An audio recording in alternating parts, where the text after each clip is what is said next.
नमस्कार, मैं हूं निकिता और आप देख रहे हैं सत्यहिंदी.com। चलिए एक नजर डालते हैं अब तक की सुर्खियों पर। झारखंड की नई चंपई सोरेन सरकार आज सोमवार को विधानसभा में अपना विश्वास मत साबित करेगी। आज सोमवार से झारखंड विधानसभा का 2 दिवसीय विशेष सत्र शुरू हो रहा है।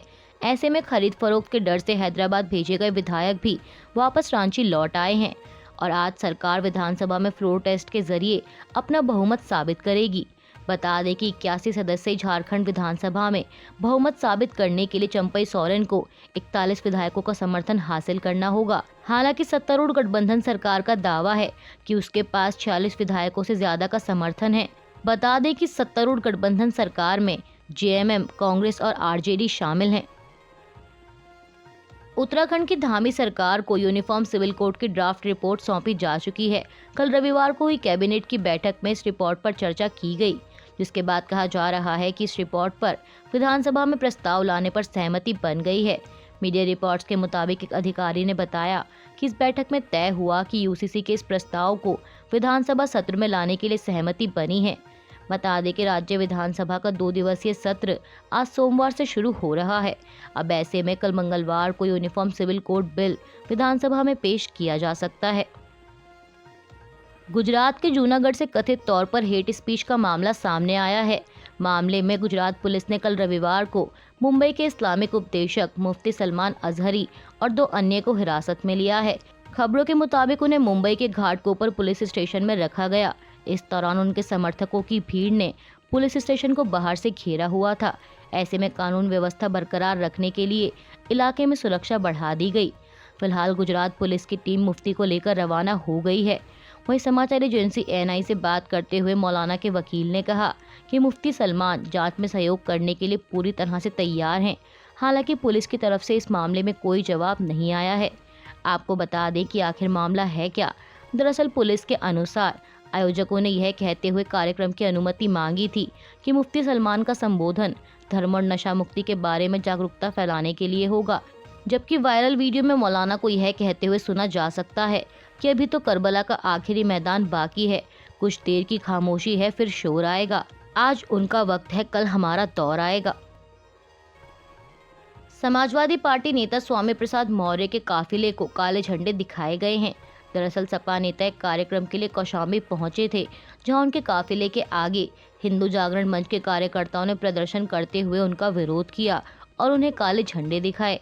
मीडिया रिपोर्ट्स के मुताबिक समूह ने कहा कि मौर्य के खिलाफ उनका विरोध उनके हिंदू देवी देवताओं के खिलाफ बार बार आपत्तिजनक बयान देने के कारण है।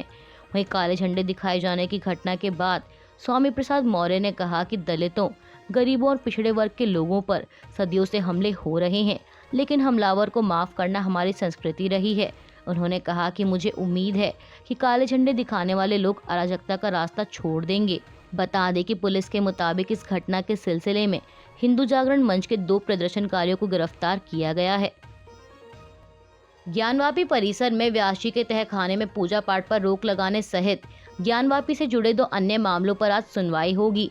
दरअसल अंजुमन इंतजामिया मसाजिद कमेटी की ओर से अधिवक्ता रईस अहमद अंसारी ने जिला जज की अदालत में आवेदन दिया है कि ज्ञानवापी में पूजा पाठ के आदेश के खिलाफ इलाहाबाद हाई कोर्ट में रिवीजन दाखिल करेंगे, लेकिन रिवीजन तैयार करने में समय लगेगा। इसलिए गत 31 जनवरी के आदेश का क्रियान्वयन कम से कम 15 दिन के लिए स्थगित किया जाए। गौरतलब है कि 31 जनवरी को अदालत ने अपने आदेश में हिंदू पक्ष को व्यासी के तहखाने में पूजा अर्चना करने की अनुमति दे दी थी। इसके अलावा बाकी 2 अन्य मामले वर्ष 1991 का मूलवाद प्राचीन मूर्ति भगवान विश्वेश्वर से जुड़े हैं। ज्ञानवापी मामले में जिला अदालत के अलावा आज सुप्रीम कोर्ट में भी सुनवाई होनी है। दरअसल सीजेआई की अध्यक्षता वाली 3 जजों की बेंच मस्जिद के वजू खाने के वैज्ञानिक और तकनीकी सर्वे की मांग वाली याचिका पर सुनवाई करेगी। मीडिया रिपोर्ट्स के मुताबिक बेंच इस मामले में 3 पहलुओं पर विचार करेगी। इनमें मछलियों के मरने से गंदे हुए वजू खाने के टैंक की सफाई की जो अनुमति सुप्रीम कोर्ट द्वारा दी गई थी उस पर अमल हुआ या नहीं। दूसरा, हिंदू पक्ष के मुकदमे की सुनवाई योग्य न होने को लेकर अंजुमन इंतजामिया कमेटी की याचिका। और तीसरा, वजू खाने की सील खोलकर उसका भी वैज्ञानिक सर्वे कराए जाने की मांग, वो भी शिवलिंग जैसी रचना को नुकसान पहुंचाए बिना शामिल है। बिहार के 16 कांग्रेस विधायक कल रविवार की शाम को हैदराबाद पहुंचे और इससे पहले ये विधायक दिल्ली में मौजूद थे। कहा जा रहा है कि पार्टी द्वारा यह कदम विधायकों की खरीद फरोख्त की आशंका के चलते उठाया गया है। दरअसल 12 फरवरी को बिहार विधानसभा में नीतीश कुमार सरकार का फ्लोर टेस्ट होना है। इससे पहले कांग्रेस ने अपने विधायकों को किसी भी खरीद फरोख्त के प्रयास से बचाने के लिए हैदराबाद भेजने का फैसला किया है। हालांकि बिहार के कांग्रेस अध्यक्ष अखिलेश सिंह ने कहा है कि हम सभी विधायक मुख्यमंत्री को बधाई देने के लिए यहाँ आए हैं। हम सीएम से मिलेंगे और उन्हें बधाई देंगे। प्रधानमंत्री मोदी ने अपनी 2 दिवसीय असम यात्रा के दौरान कल रविवार को राज्य में 11,600 करोड़ के प्रोजेक्ट्स का उद्घाटन किया। इस दौरान प्रधानमंत्री मोदी ने कहा कि पिछले 10 साल के दौरान राज्य में शांति लौटी है और 7,000 से ज्यादा विद्रोही हथियार डालकर मुख्य धारा में लौट आए हैं। उन्होंने कहा कि 11,000 करोड़ रुपए की परियोजनाओं के उद्घाटन के बाद असम और पूर्वोत्तर के दक्षिण एशिया का अन्य देशों से संपर्क मजबूत होगा। इन परियोजनाओं से पर्यटन क्षेत्र में रोजगार के भी अवसर बढ़ेंगे। प्रधानमंत्री ने कहा कि हमारे तीर्थ, हमारे मंदिर, हमारे आस्था के स्थान ये सिर्फ घूमने की जगह नहीं है, ये हमारी सभ्यता की हजारों साल की यात्रा के अमिट संकेत हैं। ये इस बात का सबूत है कि भारत किस तरह हर संकट के सामने मजबूती से खड़ा रहा। असम में रैली को संबोधित करते हुए प्रधानमंत्री मोदी ने कांग्रेस पर भी जमकर निशाना साधा। समाचार एजेंसी पीटीआई के मुताबिक प्रधानमंत्री ने कहा कि आज़ादी के बाद जो लोग सालों तक सत्ता में थे वे पूजा स्थलों के महत्व को नहीं समझ सके। राजनीतिक लाभ के लिए उन्होंने अपनी संस्कृति और इतिहास पर शर्मिंदा होना शुरू कर दिया। कोई भी देश अपने इतिहास की उपेक्षा करके प्रगति नहीं कर सकता। बता दें कि प्रधानमंत्री मोदी के इस बयान को कांग्रेस के राम मंदिर प्राण प्रतिष्ठा में शामिल न होने पर पलटवार के रूप में देखा जा रहा है। हाल ही में दिल्ली से राज्यसभा सांसद की शपथ लेने वाली दिल्ली महिला आयोग की पूर्व अध्यक्ष स्वाति मालीवाल की राष्ट्रीय महिला आयोग की प्रमुख रेखा शर्मा ने आलोचना की है। दरअसल खबरों के मुताबिक स्वाति मालीवाल को राज्यसभा में 2 बार शपथ लेनी पड़ी थी। इसके पीछे 2 कारण रहे। पहला ये कि उन्होंने पहले नामांकित राज्यसभा सदस्यों के लिए शपथ का वर्जन पढ़ा था, यानी उन्होंने गलत शपथ ले ली थी, और दूसरी बार में उन्होंने बेवजह नारेबाजी की।